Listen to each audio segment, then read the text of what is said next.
তো গাইস এখন আমি আছি হচ্ছে পাহাড়ের উপরেই দেখুন, আর আমার উপরেই হচ্ছে মেঘালয় রাজ্য, আর আমি আছি এই জায়গাটায়। কতটুকু সুন্দর লাগতেছে একটু এদিকে আসেন ছবিতে। গাইস একদম অসাধারণ, অন্যরকম একটা অনুভূতি মনে হচ্ছে আমার কাছে। জাস্ট সুন্দর সময় আমি একটা পার করতেছি এই জায়গায় এসে। তো বেশিক্ষণ এই জায়গায় থাকা যাবে না, যেহেতু ওইদিকে বিএসএফ সবসময় ঘোরাঘুরি করে, কখন গুলি করে দেয় আসলে।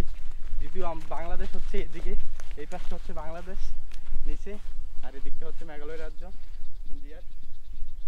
তো সজীব ভাই চলেন নামিয়ে এবার।